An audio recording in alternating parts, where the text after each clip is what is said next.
이 말씀 중에서 예수님께서 삭개오의 집을 방문하게 됐는데 그곳에서 삭개오의 집에서 하나님의 말씀은 예수님께서 이 땅에 오신 목적이 잃어버린 자를 찾아서 구원하려 함이라 이렇게 말씀을 하셨습니다. 요한일서 5장 13절에는 성경을 기록한 목적이 나와 있는데 예수를 믿는 너희들에게 영생이 있음을 알게 하기 위해서 이 말씀을 기록했다.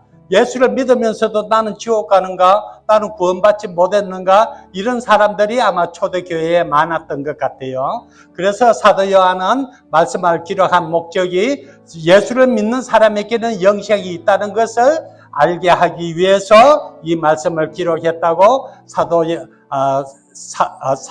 요한일서 1장 5절에서 말씀을 하셨고요. 그 다음에 1장 5절이 아니고 5장 13절 말씀에서 말씀하셨고, 그 다음에 좀 전에 봉독한 누가복음 19장 1절에서 10절까지의 말씀은 인자에 온 것은 예수님께서 이 세상에 온 목적은 잃어버린 자를 찾아서 구원하려 함이라 말씀을 하셨습니다. 여기서 잃어버린 자는 무엇을 잃어버렸다는 말씀일까요? 재산을 잃어버렸다는 말인지, 가족을 잃어버렸다는 말인지, 자기 자신을 잃어버렸다는 말인지, 또 정체성이 없는 사람을 말하는 것인지, 인생에서 길을 잃은 사람을 말하는 것인지, 자신감을 잃어버린 사람을 말하는 것인지, 또 왕따당했다고 생각하는 사람들을 말하는 것인지, 이성을 잃어버린 사람을 말하는 것인지, 아마 영적으로 자기 자신을 잃어버린 사람을 가리켜서 내가 온 것은 그러한 사람들을 구원하기 위해서 이 땅에 오셨다 이렇게 말씀을 하셨습니다. 그래서 오늘의 제목을 잃은 자신을 찾아라, 잃은 자신을 찾아라 하는 제목으로 말씀을 드리겠습니다. 삭개오는 자기 자신을 영적으로 잃어버렸던 것 같아요. 그래서 예수님께서 삭개오의 집에서 이 말씀을 하시지 않았나 생각을 합니다. 인간이 자아상을 잃어버리면은 자기 정체의 위기를 맞아서 열등의식과 패배의식 속에서 살아가기가 쉽습니다. 성경을 보면 잃어버렸던 자아를 찾은 극적인 이야기가 있는데 바로 오늘 봉독한 말씀입니다. 삭개오라는 사람의 이야기입니다. 그는 당시 세금을 걷는 세리장이었습니다. 그는 돈을 많이 모아서 남부럽지 않게 살아가는데도 불구하고 늘 불안한 삶을 살고 있었습니다. 왠지 사람들이 자기를 인정해 주지 않는 것 같았습니다. 무언지 모르게 허전하고 자기 자신에 대한 정체의 위기를 느껴서 소외감과 열등의식을 갖고 살았던 것 같습니다. 그때 여리고로 예수님이 지나가신다는 소식을 듣고 그는 자신의 궁극적인 관심을 예수님께 물어봐야 되겠다고 생각해서 뽕나무 위로 올라가서 예수님을 내려다보다가 예수님과 눈이 마주치게 되었습니다. 어떻게 아셨는지 예수님이 그의 이름을 부르시며 삭개오야 속히 내려오너라, 내가 오늘 너의 집에 유하여야 하겠다고 말씀을 하셨습니다. 삭개오는 그 말씀을 듣고 너무나 기뻐서 뛰어내려와 예수님을 모시고 자신의 집으로 모시고 갔습니다. 그는 예수님과 대화하는 가운데 그의 인격이 변하여 새로운 존재가 되었습니다. 잃어버렸던 자아를 찾게 된 것입니다. 마침내 그는 예수님께로부터 너도 아브라함의 자손이 됨이라는 축복의 말씀을 들었습니다. 잃어버렸던 자기 자신을 예수님을 만난 후 되찾았다고 하는 말씀입니다. 이 세상에서 가장 소중한 존재가 무엇입니까? 바로 나 자신입니다. 여러분 자신입니다. 온 천하를 얻고도 자기 목숨을 잃으면 무엇이 유익하리요? 이 세상에서 자기 자신보다 더 귀한 것이 없다는 것을 말했습니다. 이렇게 귀하고 귀한 자기 자신을 천하게 여기고 패배하고 막 그냥 잃어버린 자아를 가지고 있으면 되겠습니까? 예. 내 모습이 잘 나왔는가, 내가 어디 있는가를 살펴보고 자기가 잘 나왔으면 그 자신이 잘났다고 생각할 수 있습니다. 여러분 사진을 찍으면 제일 먼저 무엇을 쳐다보십니까? 다른 사람 얼굴 하나도 안 보이고 내가 어디에 껴 있는가 내 자신부터 찾아가지고 잘났으면 나 잘 나왔네, 잘못 나왔으면 이거 사진이 형편없네. 뭐 이런 식으로 평가를 하지요. 네, 사진을 찍으면 자기 얼굴만 찾듯이 그만큼 자기 자신이 중요하다고 하는, 소중하다고 하는 것을 말해주는 것입니다. 가장 불행한 사람은 어떤 사람일까요? 자기 자신에게 언제나 불만을 느끼는 사람입니다. 내가 어째서 남보다 뛰어나지 못하는가? 이러한 열등의식 속에서 자신에게 불만을 느끼는 사람이 이 세상에서 가장 불행한 사람이고 가장 못난 사람입니다. 자기 자신을 귀하게 여기는 사람은 이 세상에서 가장 잘난 사람이고 똑똑한 사람입니다.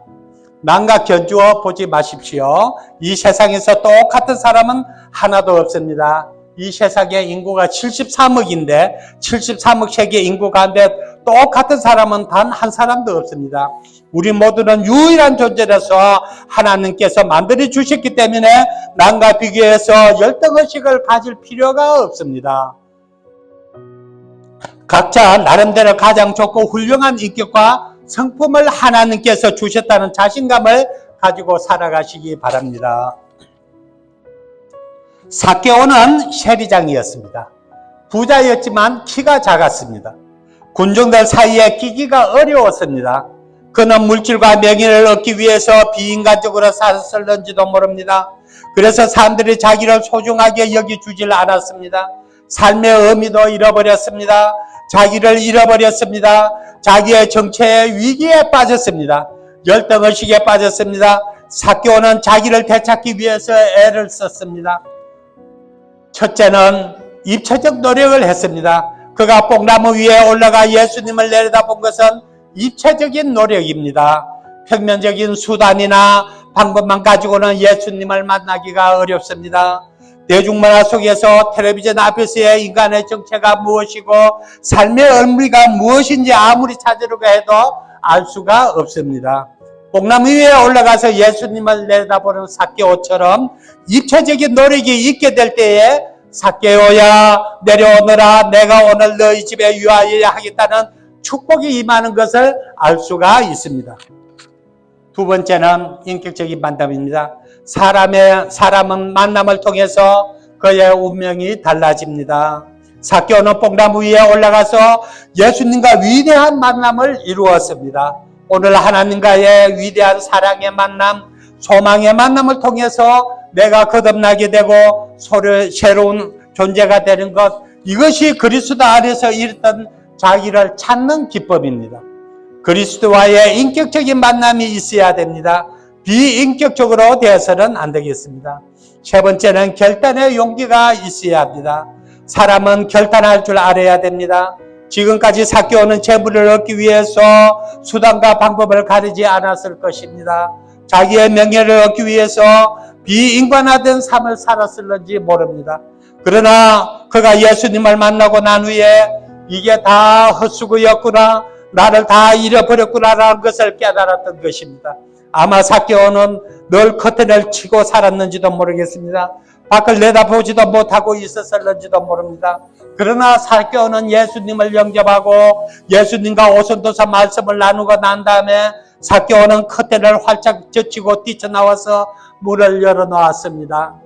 내가 남의 것을 토식한 것이 있으면 4배나 갚겠습니다. 내 재산을 팔아서 가난한 사람들에게 나누어 주겠습니다. 지금까지 재물과 명예와 비인간적인 것을 다 청산하고 이제는 가난한 사람, 억울한 사람들에게 사랑을 베풀겠습니다 하는 누가복음 19장 8절에 그 삭개오의 고백을 볼 수가 있는 것입니다. 그의 가치관과 인생관이 달라졌습니다. 그럴 때 예수님께서는 이제야 아브라함의 자손이 되었구나라고 축복해 주셨습니다. 우리가 그리스도를 만남으로 말미암아 새로운 결단이 있게 될 때에 아브라함의 자손의 축복을 받을 수가 있습니다. 예수 그리스도 안에서 잃어버렸던 나 자신을 되찾을 때에 모든 문제가 해결될 줄로 믿습니다. 이것이 아브라함의 자손이 되는 특권이요, 잃어버린 자를 찾으러 오신 예수님의 축복의 말씀인 줄로 믿습니다. 잃은 자를 찾아오시는 주님 안에서 아브라함 후손의 축복을 누리시기를 바랍니다. 두 번째로 잃은 자신을 찾는 두 번째 방법은 자기를 소중하게 보이려고 하는 태도입니다.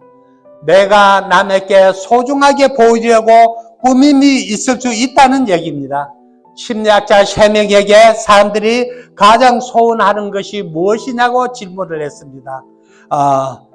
그랬더니 프로이드라고 하는 사람이 대답하기를 남에게 사랑을 받는 것이 우리 인생에 있어서 가장 바라는 소원이다라고 말을 했습니다. 두 번째로 칼 융이라고 하는 사람은 이 세상에 태어나서 안전하게 사는 것이 가장 큰 소원이다라고 말을 했습니다. 그 다음에 세 번째 애들라라고 하는 사람은 소중한 존재가 되기를 원하는 것이 나의 소원이다. 그리고 모든 사람의 소원이다라고 말했습니다. 그럼에도 불구하고 많은 사람들이 열등의식을 가지고 살아가고 있습니다. 우리나라 사람들에게 열등의식이 비교적 많은 편입니다. 나의 생활에서 가장 장애거리가 되는 것이 바로 열등의식이라고 하는 것입니다. 뭔지 모르게 자신이 남보다 열등하다는 생각을 가지고 고민하는 사람이 있습니다. 그것 때문에 시간 낭비와 자기 발전에 큰 장애거리를 만나는 사람들이 수없이 많습니다. 그래서 이 열등의식을 극복하려고 억지로 비정상적인 모습을 가지고 살아가는 사람들이 너무나 많이 있습니다. 내가 하나님의 자녀라고 하는 자부심과 긍지를 가지고 있다면 조금 더 열등의식을 가지고 살아갈 필요가 없습니다. 자신을 소중하게 보려고 하는 태도는 첫째로 억지로 뛰어나게 보려고 하는 모습입니다. 이런 사람은 공격적이고 표전적인 태도를 보이고 때로는 자기를 과장하기도 합니다. 이것은 때때로 독재자의 모습으로 나타나게 되는데 이것은 열등의식을 우월의식으로 바꾸려고 하는 데서 나타나는 태도인 것입니다. 때로는 너무 사치스럽게 살려고 합니다. 자신에게 걸맞지 않게 가분하게 살려고 하는 것은 자기 열등의식을 극복하려는 억지의 모습이라고 볼 수가 있습니다. 그 다음에 두 번째로 자기 자신을 소중하게 보이려고 하는 태도는 자기 합리화입니다. 이솝의 우화 가운데 이런 이야기가 있습니다. 여우가 포도원에 들어가서 포도를 따먹으려고 하는데 아무리 점프를 해도 그 포도가 높이 달려있어서 따먹을 수가 없었습니다. 그래서 어떻게 했는가 하니 저 포도는 쉬어서 도저히 따먹지는 못하겠네 하면서 포기하고 돌아가면서 자기 자신을 합리화했다고 하는 그런 이야기가 있습니다. 자신을 소중하게 보이려고 하는 태도 세 번째는 환상에만 머물러서 사는 사람입니다. 인간은 꿈과 비전 없이 살아갈 수가 없습니다. 그런데 때때로 그 꿈과 비전에만 머물러 있지 그 꿈을 실현하려고 대가를 지불하지 않습니다. 언제나 꿈속에서 살아가고 찰스 린드버그라는 사람은 언젠가는 비행기를 타고 저 대서양을 넘으리라는 꿈을 가지고 있었습니다. 그는 어느 날 아침 비행기를 타고 대서양을 향해서 이루게 했습니다. 대서양에 떨어질지도 모릅니다. 그러나 그는 비행기를 타고 이루게 함으로써 꿈을 성취했다고 생각을 했습니다. 이룩해야 합니다. 꿈만 꾸어서는 안 됩니다. 행동에 옮겨야 합니다. 그럴 때에 우리는 열등의식을 극복할 뿐만 아니라 소중한 존재로서 살아갈 수가 있게 되는 것입니다. 자기 자신을 소중하게 보이려고 하는 태도 가운데서 네 번째는 자기 기피증입니다. 마태복음 25장에 보면 달란트의 비유가 있는데 5 달란트 받은 사람과 2 달란트 받은 사람은 가져가서 곧바로 일을 했지만 1 달란트 받은 사람은 두려워하며 핑계를 대면서 땅에 파묻었습니다. 얼마 후 주인이 돌아와서 계산하려고 할 때에 1 달란트 받은 사람은 당신은 굳은 사람이라, 영어로는 하드맨, 딱딱한 사람, 쉽지 않는 데서 거두고 해지지 않는 데서 모르는 줄을 내가 알았으므로 두려워하여 나가서 당신의 달란트를 땅에 감추어 두었나이다. 보소서 당신의 것을 받으셨나이다 라고 자기의 책임을 회피하기 위해 주인에게 책임을 돌렸습니다. 이 사람은 자기가 해야 할 책임을 다하지 아니하고 구실을 많이 붙여 자기를 기피함으로써 열등의식을 극복하려고 했던 것입니다. 자신을 소중하게 보이려고 하는 태도 가운데 5번째는 예민한 감수성을 가진 사람입니다. 지나치게 감민 반응을 나타내는 사람도 열등의식을 극복하기 위한 것입니다. 자기에게 관심을 기울이게 하기 위한 것입니다.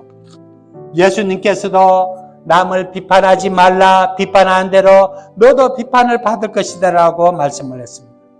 우리나라 사람들은 남이 잘 되면 공연히 시기하고 비판을 합니다. 그러나 실상은 시기와 질투가 내 뼈를 깎아서 나 자신을 성공하지 못하게 합니다. 한국 속담에 사촌이 논 사면 배가 아프다 하는 말이 있죠. 서양에는 어떻습니까? 사촌이 논을 사면 막 축하의 박수를 보내주면서 열심히 그동안 잘 살았네 이렇게 축복해 주는데 우리에게 그런 열등의식 속에서 나오는 표현이라 말할 수가 있습니다. 세 번째로 이런 자신을 찾는 세 번째 방법은 자기 존중의 건설적인 태도입니다. 자기가 소중한 존재가 되기 위해서는 건설적인 태도를 취해야 합니다. 사도 바울이 아시아에서 전도하기로 작정하고 오랫동안 계획을 세웠지만 꿈에 마케도니아 사람이 나타나 우리를 도우라는 꿈속에 부름을 받고 그는 유럽을 향해서 떠났습니다. 결국 바울은 유럽을 전도하는 놀라운 선교사가 되었습니다. 바울은 아시아 쪽으로 가려고 했는데 유럽 쪽으로 가게 됐습니다. 그래서 오늘날 유럽의 역사가 변하게 된 것입니다. 남을 도울 때에 내가 과연 필요한 존재임을 깨닫게 되는 것입니다. 보잘것없는 것이라 할지라도 남을 돕고 남에게 봉사하게 될 때에 자신이 얼마나 소중한 존재인가를 하는 것을 깨닫게 되는 줄로 믿습니다. 건설적인 태도로서 내가 위대한 가능성을 가진 존재임을 알아야 합니다. 여러분에게 위대한 가능성이 있습니다. 놀라운 잠재력을 가지고 있습니다. 그러나 이것을 일생 동안 한 번도 써보지 못하고 그대로 무덤 속에 파묻어버리는 사람이 얼마나 많은지 알 수가 없습니다. 대한민국 사람들은 이제 병역 업무를 지고 군대를 다 가게 되는데 군대가 아마 제일 처음에 가르쳐주는 말이 무슨 말인지 아십니까? 하면 된다. 하면 된다. 안 하면 안 되고 하면 된다. 대한민국 군인들은 다 알아요. 하도 군대에서 그 말을 반나 들어가지고 행동하라고 하는 것입니다. 하면 되는 것입니다. 우리에게는 무한한 가능성을 개발하며 살아갈 때에 내가 소중한 존재이고 내가 하나님 앞에서 가장 축복받는 존재인 것을 깨닫게 되는 것입니다. 건설적인 태도로서 세 번째는 나보다 위대한 분을 따르십시오. 우리는 예수님을 본받기 위해서 교회에 나옵니다. 하나님의 말씀을 듣고 그의 뜻을 따를 때에 하나님의 자녀의 권세를 가지고 살아갈 수 있는 자격을 갖추게 됩니다. 남에게 배울 줄 모르고 남의 장점을 배울 줄 모르는 사람은 아주 미련한 사람입니다. 모든 사람의 장점을 배우려고 하는 사람은 나중에는 그보다 더 뛰어난 인재가 될 수가 있습니다. 위대한 분을 따르려는 사람은 소중한 존재가 되는 것입니다. 건설적인 태도로서 네 번째는 나는 하나님의 아들임을 믿으시기 바랍니다. 대통령의 아들만 돼도 굉장하고 재벌의 아들만 돼도 굉장한데 하나님의 아들이라고 하면 얼마나 굉장한 역사입니까? 하나님의 아들이 되는 권세를 주셨다고 말씀하셨어요. 하나님의 자녀는 놀라운 그 권세를 믿고 살아가는 사람은 열등감을 극복하고 뛰어난 인생을 살아갈 수가 있습니다. 점쟁이가 점을 치는데 예수 믿는 사람들에게는 점이 안 난다고 그래요. 다른 사람들께는 다 팔자가 있어서 운명을 점치는데 예수 믿는 사람은 맞지를 않는다는 것입니다. 아마 하나님께서 별도의 축복을 주시기 때문에 사주팔자하고는 관계없이 살아가는 모습이라 볼 수가 있겠습니다. 하나님께서는 여러분을 향해서 너는 내가 지었어, 너는 내 아들이야, 너를 잃어버렸지만 예수 그리스도의 보혈의 피로 다시 사셨어, 너는 내 것이야 라고 말씀을 하십니다. 내 오른손으로 너를 붙들리라고 말씀을 하셨습니다. 여러분들은 하나님의 자녀입니다. 하나님의 자녀 굉장한 자리 아닙니까? 하나님께서 우리를 창조하시고 잃어버렸던 우리를 되찾으셔서 하나님의 아들답게 살기를 원하시는 하나님의 귀한 종이 된 것을 믿으시기를 바랍니다. 믿으시는 여러분들이 되시기를 간절히 축원합니다.